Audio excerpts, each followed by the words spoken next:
Bienvenue à vous sur cette nouvelle vidéo. Aujourd'hui, je vous propose une recette que j'ai adorée. Il s'agit d'un gratin de poireaux au cabillaud et au chorizo. C'est vraiment une recette très simple, pas si longue à faire. Et on va directement commencer par faire cuire les poireaux.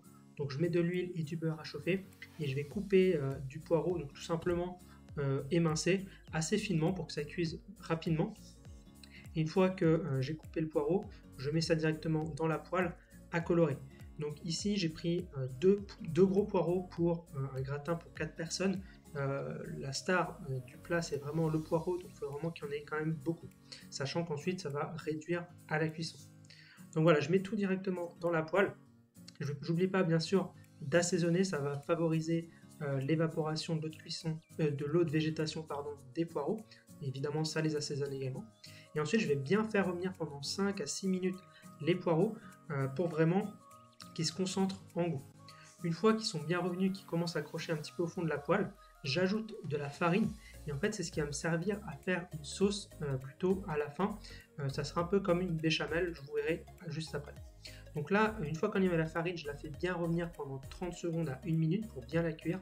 Et ensuite, je vais déglacer avec du vin blanc que je vais laisser réduire à peu près aux 3 quarts.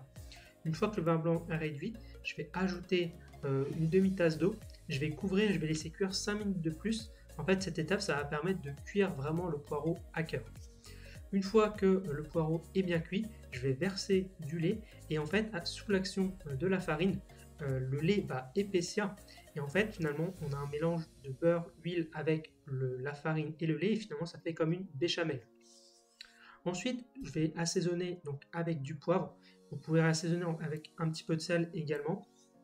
Et là, donc, je vais bien mélanger. On voit que la préparation a bien épaissi.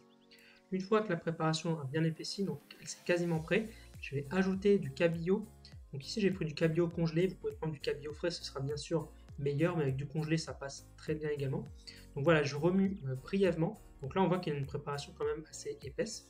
Et ensuite, je finis par ajouter le chorizo, donc qui va venir parfumer tout le plat. Vous allez voir la combinaison poireau, cabillaud et chorizo, c'est vraiment incroyable, c'est délicieux.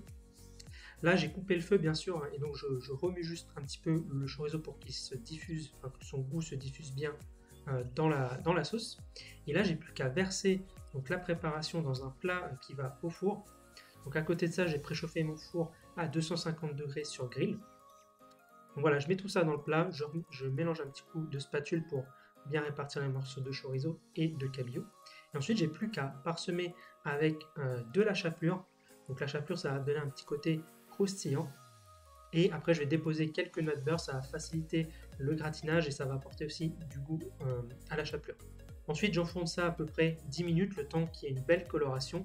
Et voilà, on a un super plat, vraiment délicieux, que je vous conseille vraiment de manger avec du riz, c'est délicieux. Je n'arrête pas de le dire, mais je me suis vraiment régalé avec cette recette. Donc si vous voulez la refaire, n'hésitez pas, je vous mets tous les ingrédients dans la description. Surtout n'oubliez pas de vous abonner et de liker et je vous dis à bientôt.